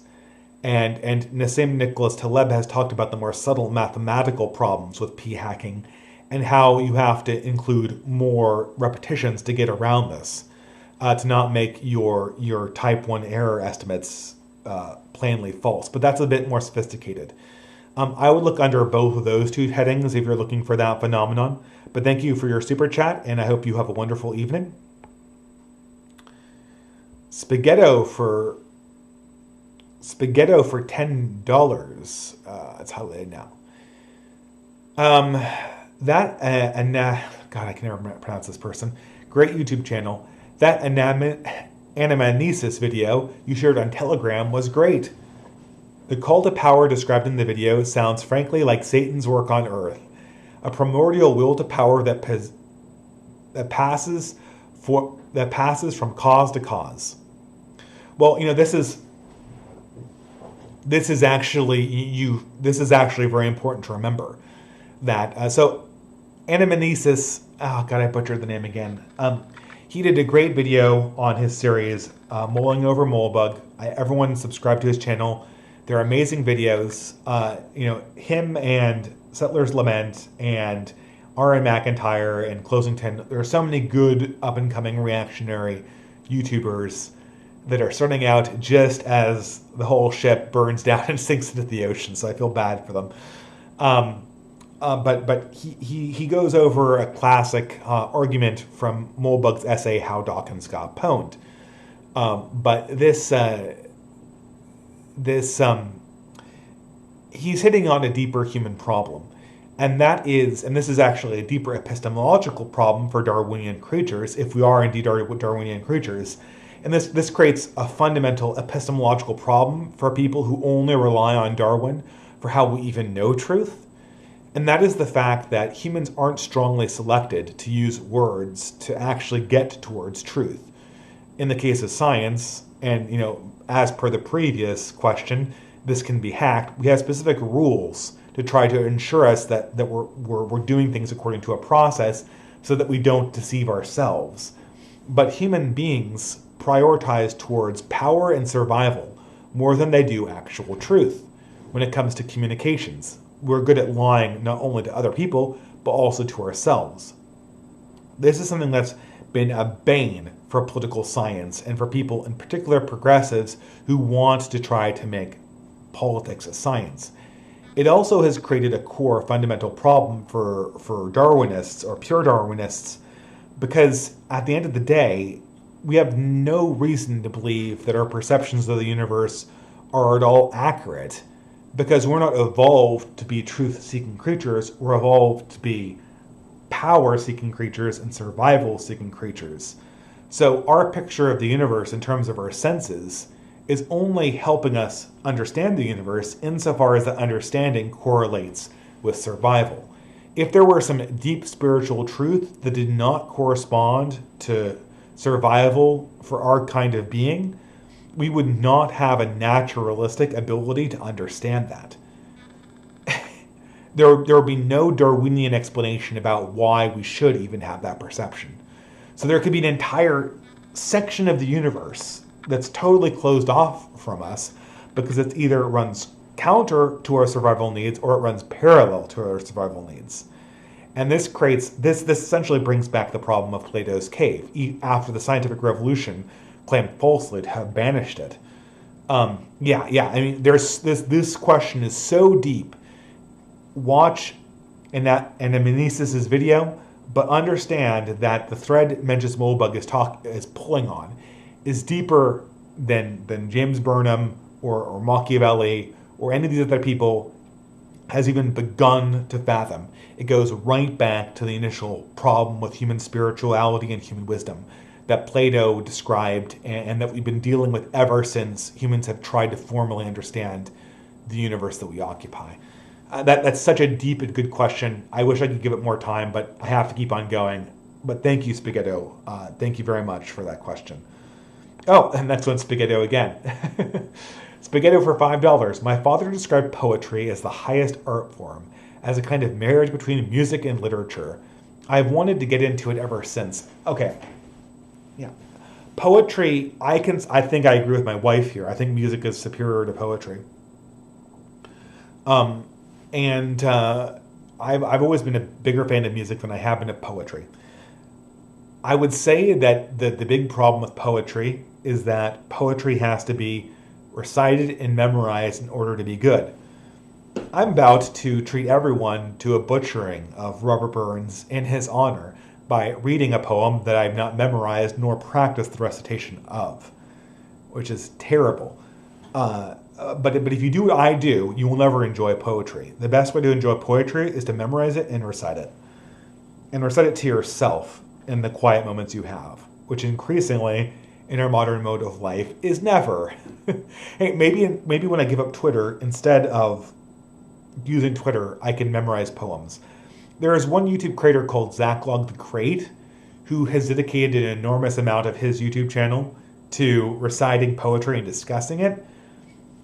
I like his channel a lot. I would make a lot of aesthetic modifications on how he approaches the issue. But I think that YouTube does open up a possibility for us to make poetry recitation part of our culture again. Maybe when I rename and rebrand this channel, after I delete my Twitter account and reconfigure my online identity, maybe I'll make poetry reading a regular thing. Yeah, before every diss dance, I can try to recite the poem that I'm trying to memorize for that month. There's something that's very, very Franklin about that suggestion, but the problem with poetry is that it doesn't translate into our time very well because we have very few quiet moments to ourselves, and we also don't recite it in groups. And this goes with someone said Bible verses. It's the same thing. The Bible is written in verse. It needs to be recited in verse. Some of it actually is poetry in the form of the Psalms. And I know people were on me last time because I didn't recognize a popular psalm. Sorry, guys, I don't have the Bible memorized. Yeah, but that's the reason why. If you want a suggestion on where to start, one of my favorite poets for beginners is Blake. You can't go wrong with Blake. He just nails it. He has poems that are short, poems that are sweet, poems that are dark. Yeah, I just love him. He has this sublimity and simplicity that I can't think of a better word than blithe. I'm not so sure that's the right word, but there's something that's small and beautiful and innocent, but not innocent because that implies that there's not a darkness to it. It just, I want to say cute, but that's engineering speak. But anyway, I'll keep on going on here. Lavoisier for $5 US. It was from Burns' address to Haggis. You should read it on stream. Burns' address to Haggis.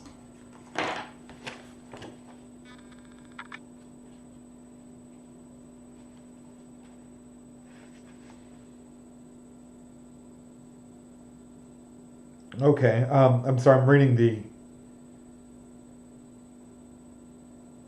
I don't see this in the instructions for running a Burns dinner, but I'll take it that those were the lines that are to be read when you toast to the haggis. Once more, this wasn't in our budget to buy sheep parts and grind them up for the purposes of us eating them 2 hours after supper time on a weeknight. But I promise when we do this in earnest, we will have haggis, although it probably won't be televised. The revolution might be televised, but the haggis will not be. So thank you very much, Lavoisier, and thank you for clarifying what that quote was. Yeah, I like haggis. I don't know why it has such a bad reputation. I guess it's because it's gross parts of the sheep or something like that. I mean, do people know what's in hot dogs? It's more or less the same stuff. Bile Van Gogh for $3. Thank you very much. Your theory of epistemology that deals with different levels of confidence for different questions. Is it something you came up with, or was it derived from other thinkers? Well, it probably was derived from other thinkers, but I don't know exactly what you're talking about, so I'm not sure what.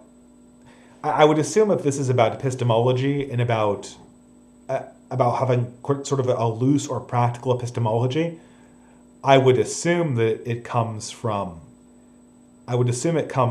some combination of Nassim Nicholas Taleb or C.S. Lewis or Tolkien. You know, as a modern person, I kind of scoff at Pascal's wager. Pascal's wager as a formal theological argument is stupid, and as a reason to follow Christ, it's kind of insulting. But as an example of practical wisdom, it's not entirely stupid.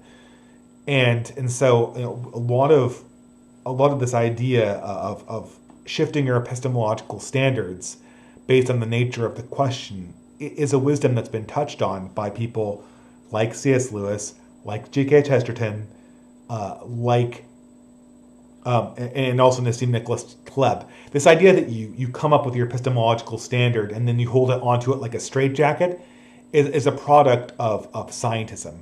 It's the fact that that's what we do in science, right? But because we have such a formal understanding of observation and conclusion in material science that we can impose because we're dealing with well-defined and well-posed questions. Because we can use this one-size-fits-all standard of epistemology for science, people try to apply this to other fields and it doesn't work. You need a more wise approach, and there's no way around that.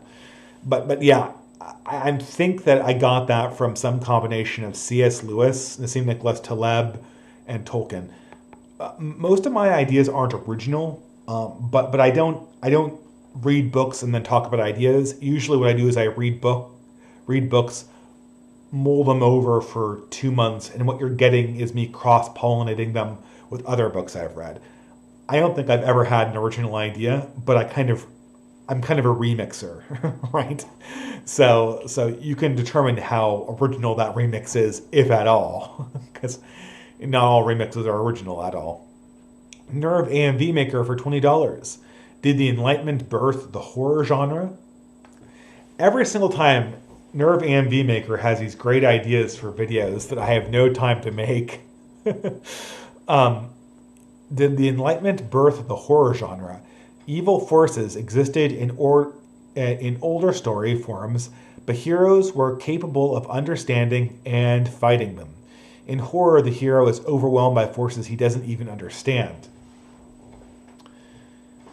Yeah, there's an element to that. I'm trying to think about this. Well, I mean, I'll say this. I mean, if you look at older forms of something I consider horrific, and it's kind of failing me now. What's a good example of a horrific story that's prior to the 1700s or something like that? I don't know. I mean, I guess I kind of find things about Dante's Inferno to be somewhat horrific. I probably could find some things from the 1001 Nights to have a horror element to them. Or Beowulf, for instance. Like, the concept of Grendel or Grendel's mother seems deeply horrifying to me. Here's a great example. This is a perfect example, actually. Sir Gawain and the Green Knight is an example of a story that I heard as a very young child, and it's supposed to be a tale of chivalry and do-goodery and knights in shining armor and all that stuff. But I always was just horrified by the Green Knight and this image of this Green Knight riding sometimes a green horse, sometimes a stag, just a wild man, and this always just terrified me. And you cut off his head and he just puts it back on again. In some ways, this imagistics of this wild pagan knight that's indestructible, I think, is sort of translated into some of the imagistics you find in something like Warhammer 40k with the Chaos Space Marines. And I've always found this idea of this wild knight be horrific. I don't think, though, that a person reading Sir Gawain and the Green Knight would have been necessarily as horrified as I was, or even as horrified as a modern audience would be seeing the same things. And that is because I think ancient man, or pre-Enlightenment man, was more at home with mystery. Some things indeed would scare him. But the interesting thing about the modern horror genre since the Enlightenment, as you're bringing up Nerve AMV Maker, is that the protagonist does something that any previous protagonist in a previous era would almost certainly have considered to invite the wrath of supernatural forces. So a great example of this would be Dr. Frankenstein desecrating the dead. Most people wouldn't be surprised if there was a revenant that came after you cut apart the dead and stowed them back together again. Or even Dracula. One of the reasons why Jonathan Harker is so slow on the uptake is the fact that he's convinced vampires don't exist. Otherwise, he would have put two and two together. The modern horror form relies on the fact that the danger is hiding in the mystery that the protagonist won't acknowledge. And sometimes in truly great horror, and I would consider Frankenstein to certainly be part of this, the protagonist's tragic undoing is his inability to embrace the mystery that might contain within it the means to get him out of the problem he currently occupies. Of course, to compare Frankenstein, who has a tragic fate, to Sir Gawain in a much older ghost story who has a heroic fate, what saves Sir Gawain ultimately is his ability to put rationality on the line and submit himself to the ethical constraints and the ethical mystery that confront him in the ghost story that he currently occupies. So that's my take on it. I wish I could make a video on that. I have a hard enough time getting one video out a month. To be quite honest, guys, I'm almost done with a video I thought I'd get done with last week, because it's always something new comes up. And I also have a guest video that I need to release too. Zero Kev for USD $3. Any thoughts on why former communist countries and parties have become reactionary? Ex-Chinese and Vietnamese communist parties. The Cambodian People's Party and the People's Action Party of Singapore. Well, there's a lot of reasons. The first reason is that progressivism, reactionary in the modern sense, is just basically not following the trends, not following the specific set of sociological trends that have enthralled our own elites in the present West. And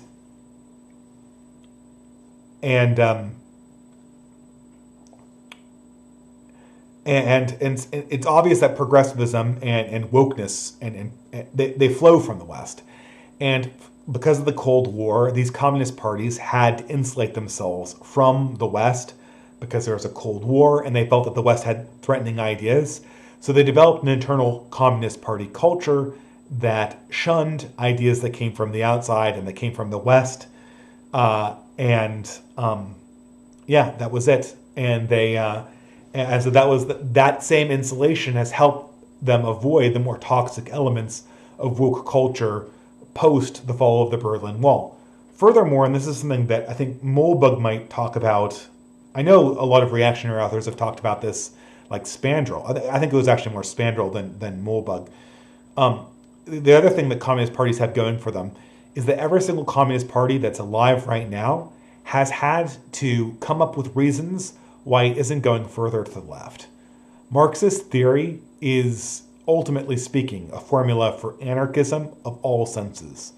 There's really, if you're an adherent to classic Marxism, there's really nothing that can stand up to material analysis and the call that it be torn down to make room for the coming communist state that will, of course, solve all the problems. So people like Stalin and Mao to a certain extent, but Xi Jinping would be another one. They've had to come up with reasons and institutional guards against being pulled further to the left.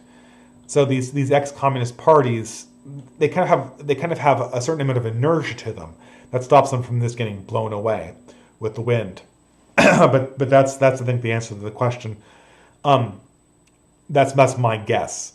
So guys, in the interest of my not keeping my wife up, I will ask that this is the end of the Super Chats. I'll try to answer all Super Chats and all questions by the end of the stream. And thank you very much. And I also have to read the poem too. So, Aristocratic Hour for $5. Will you be on, okay, if you will be on Telegram more often, then can you share the link to Telegram? Yeah, I'll put the link to Telegram in the description. Maybe I'll reform it so that not my Twitter, but my Telegram link is in the description. So that sounds good. I mean, do people want more? I don't know. I never can tell whether people in these sort of chat clients or people want more people or less people to be in these places. Usually in social media, it's the more the merrier. But sometimes there's been this trend inside right-wing circles to say we need to focus on quality more than quantity. But yes, Aristocratic Owl, after the live stream is done, I'll try to remember that as one of the links and put that in the description. Next question. Oh, I'm sorry, am I not highlighting them? I apologize. I'm not clicking it hard enough.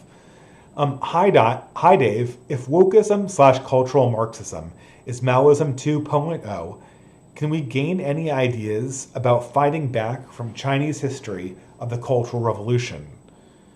The lessons from the Cultural Revolution are stay out of its way until it burns itself out, and then come in and lock down the power again once you've consolidated things.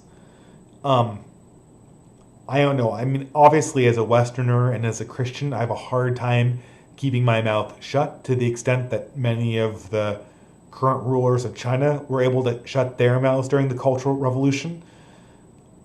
And I assume that once this woke stuff burns itself out, and it will have to after a certain point, and it might burn itself out really soon if Biden has to crack down, we'll have a certain number of very, very cynical rulers. And they might be willing to make peace with non-progressive ideas if those ideas basically allow the proper functioning of the state. And, a lot of reactionaries might consider this to be selling out. If you have leadership that's cooperating with your agenda, do you really care if they're cynical? If they agree that the focus needs to be on stabilizing this culture, stabilizing the demographics, making sure that families can survive again, making room for people to pursue things like religious faith in an apolitical sense, and making space for people to pursue religious upbringings that's not threatening to the state. And maybe some of those cynical actors will come out of the hated Democratic Party. And certainly that party, if it were a person, would be incredibly evil. But that we're in an era of pragmatic politics, and the lesson is for reactionaries of the Chinese variety or of ourselves are, just because the party was evil doesn't mean that cynical actors inside that party can't be in some sense used as a tool to accomplish greater nationalistic ends, or I hate to say nationalistic ends, greater ends of goodness, of thriving for the people in question and for the spiritual well-being of that people in question. I think that's the end of the super chats. Let me check very quickly on Google. I'm certainly at the top of the window. Let me check very quickly on Google so I don't make the same mistake I did earlier and miss someone's super chat.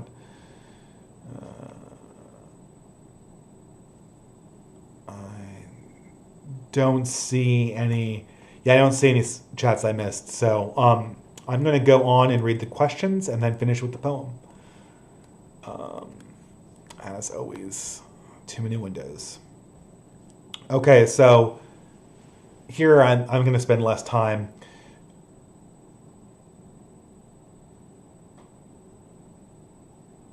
Do you think that the majority focusing on themes and ideas that mirror their ideology is fundamentally American character flaw, stemming from Puritanism?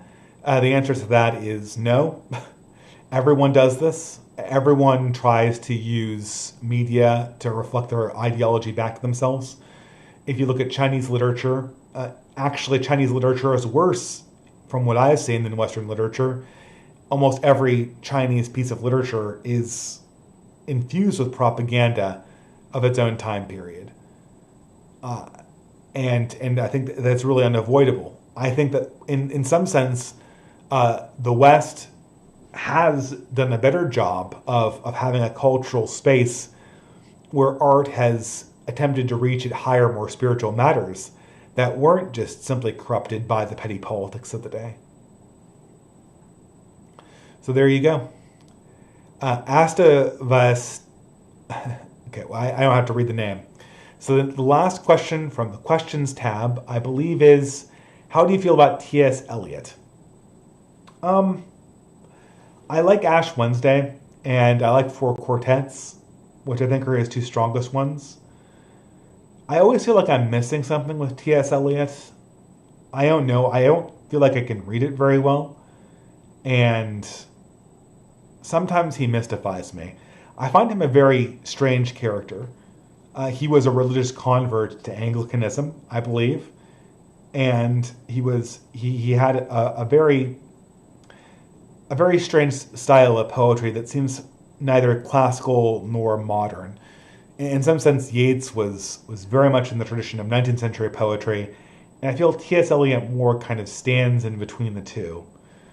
Also, fun fact, am I wrong about thinking that T.S. Eliot wrote the poem that would later go on to inspire the musical Cats? Is that my imagination, or is that actually a thing? Yeah, I think it was some old English poet that had that quality.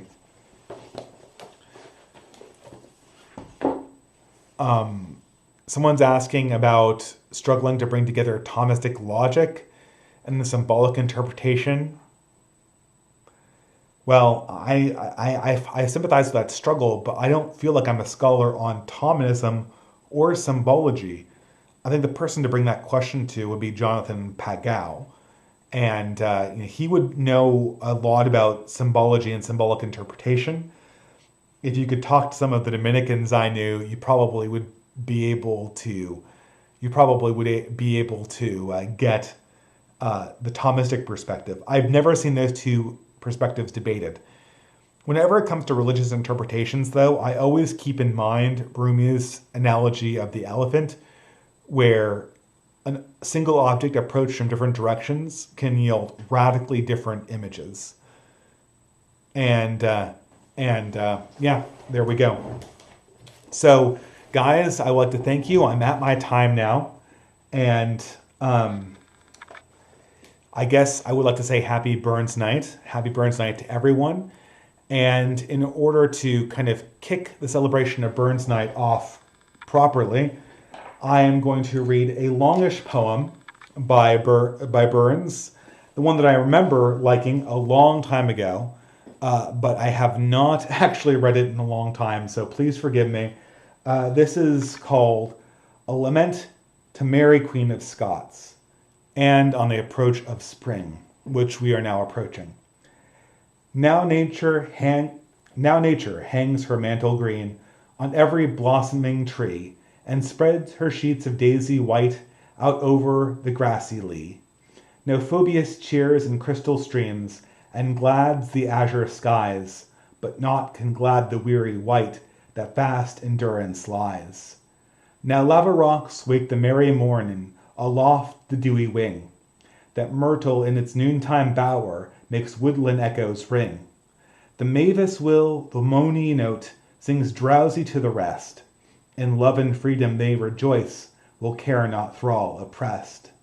Now blooms the lily by the bank, the primrose down the brae, the hawthorns budding in the glen, and the milk in the sleigh. The meanest hind in fair Scotland may rove their sweet among, but I, the Queen of Scotland, maun lie in prison strong. I was the queen of bonny France, where happy I had been, full lightly raised in the morn, as blithe the day at even. And I the sovereign of Scotland, and mony a traitor there, yet here I lie in foreign bands, and never-ending care. As for thee, thou false woman, my sister and my fay, grim vengeance yet shall whet a sword, they through thy soul shall gay. The weeping blood in woman's breast was never known to thee, nor balm the drops of wounds of woe, for a woman pitying ye. My son, may kinder stars upon thy future shine. May those pleasure gild thy reign that never wad blink mine. God keep thee fae thy mother's fays, or turn thy hearts to thee. And where thou meet'st thy mother's friend, remember him for me. O soon to me, my summer suns, Na mair light up the morn, na mair to me the autumn winds waver the yellow corn, and in the narrow house of death let winter round thee rave, and next the flowers deck the spring, bloom on my peaceful grave. All right, people, happy Burns Night, all, and have a good rest of the week. Good night.